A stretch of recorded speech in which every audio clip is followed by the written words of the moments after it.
రాష్ట్రానికి అన్యాయం జరిగితే I'm not going to tolerate. నాకేమీ మొహమాటం లేదు, నాకంటే సీనియర్ నాయకులు ఎవరు లేరు ఈ దేశంలో. రెండోది, ఎవరికి నేను భయపడక్కర్ల. నేను డైరెక్ట్ గా ప్రజలు నాకు హైకమాండ్.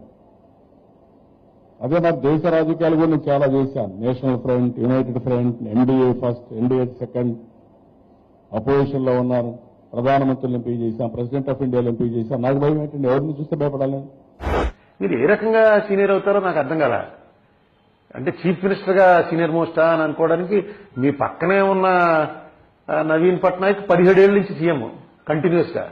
ఇటు పక్కన ఉన్న మన బోర్డర్లోనే ఉన్న తమిళనాడు ఆయన 5 సార్లు సీఎం చేశాడు, 67 ఎమ్మెల్యేగా. అది కూడా మొన్న పూర్తి చేసుకున్నాడు ఎమ్మెల్యేగా కరుణానిధి.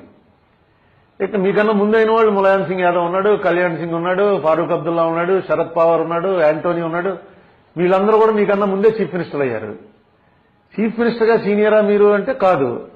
పోనీ యాజ్ ఏ తెలుగుదేశం పార్టీలో మీరు సీనియరా అంటే మీకన్నా మా రాజమండ్రి ఎమ్మెల్యే గోరంట్ల బుచ్చే చౌదరి సీనియర్. ఆయన 83లోనే ఎమ్మెల్యే.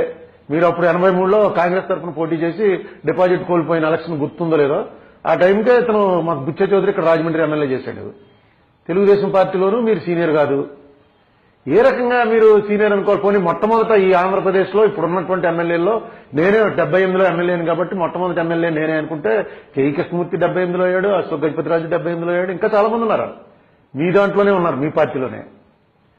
ఎందుకని ఇప్పుడు సడన్ గా మీకు నేనే సీనియర్ మోస్ట్ అనేటువంటి ఒక భావన, అది అభద్రతా భావన?